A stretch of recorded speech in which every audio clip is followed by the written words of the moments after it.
കണ്ടാണിശ്ശേരി ഗ്രാമപഞ്ചായത്ത് സർക്കാർ നിർദ്ദേശമനുസരിച്ച് വലിച്ചെറിയൽ മുക്ത പഞ്ചായത്തായി പ്രഖ്യാപിക്കുന്നതിന്റെ ഭാഗമായി പ്രത്യേക പരിശോധന നടത്തി.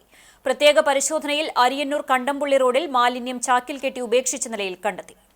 വലിച്ചെറിയപ്പെട്ട മാലിന്യങ്ങളുടെ ഉറവിടങ്ങൾ തേടിയുള്ള അന്വേഷണത്തിൽ ആരോഗ്യ ശുചിത്വ കമ്മിറ്റി പ്രവർത്തകരായ പഞ്ചായത്ത് അംഗം പി കെ അസീസ്, ആശാപ്രവർത്തക C T Latha, junior public health nurse Jasna Jose, K Shaju, Ajith Kumar എന്നിവർ ചേർന്ന് ചാക്കിലെ മാലിന്യം പരിശോധിച്ചതിൽ ഗുരുവായൂർ നഗരസഭയുടെ മാലിന്യ ശേഖരണ ചാക്കിൽ ഗുരുവായൂർ കിഴക്കേനടയിൽ പ്രവർത്തിക്കുന്ന പ്രിയങ്ക ഫാൻസി, ഫാഷൻ ഗാലറി എന്നീ സ്ഥാപനങ്ങളിലെ മാലിന്യമാണ് തെരുവോരത്ത് തള്ളിയിരിക്കുന്നത് എന്ന് വ്യക്തമായി.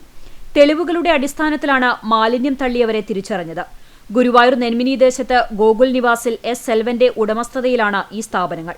തെളിവുകൾ ശേഖരിച്ച് ഗുരുവായൂർ കിഴക്കേനടയിലുള്ള വ്യാപാര സ്ഥാപനങ്ങളിലെത്തി അന്വേഷണ സംഘം പരിശോധന നടത്തി. നഗരസഭ ആരോഗ്യ വിഭാഗം അധികാരികളെയും വിവരമറിയിച്ചു.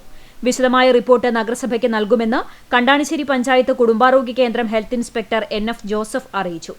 സ്ഥാപന ഉടമയ്ക്ക് നൽകിയ നോട്ടീസിനെ തുടർന്ന് പഞ്ചായത്തിലെത്തിയ ഉടമയിൽ നിന്നും 14,000 രൂപ പിഴ ഈടാക്കി.